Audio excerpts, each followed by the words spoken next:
Learning target 444 asks us to calculate the rate of change in a real-world situation. So here you are, you're going to the lake and you've got your boat, and sometimes ramps have to be built a specific way because they can't have the ramp be too steep, especially when you're talking about maybe a handicap ramp going into a building.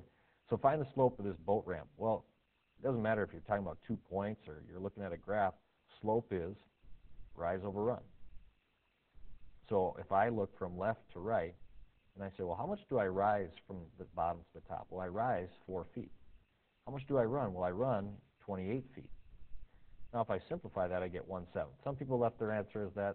That was fine. It did say round to the nearest tenth, so I should take 1 divided by 7. I think you get like 0.14 something, something, something. Nearest tenth, 1 decimal place. Best answer we should have had was 0.1. Now, I crossed it out on some people's paper. They put feet. Slope is simply a number. It's not a measurement.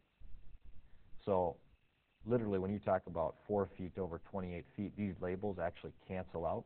So you just end up with the number 0.1. We don't have any label for it. In 15B, it says the table below shows the amount of money Taylor Swift has in her savings account. Maybe it's in like millions of dollars, but I don't know. We'll see. Find the rate of change in her savings with respect to time. Rate of change we talked about is just a really fancy way of saying find the slope.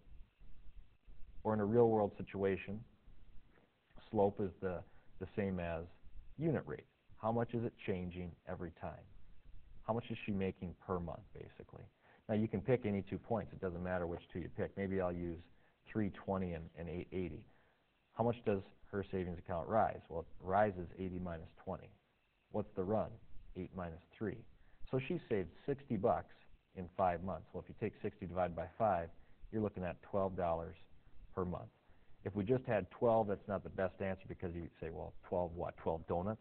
12 miles per hour? No, we have to make sure we label and tell what we're talking about.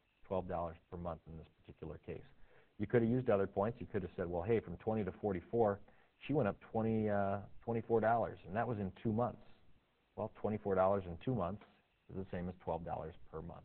Rate of change, unit rate, how much is it per one thing?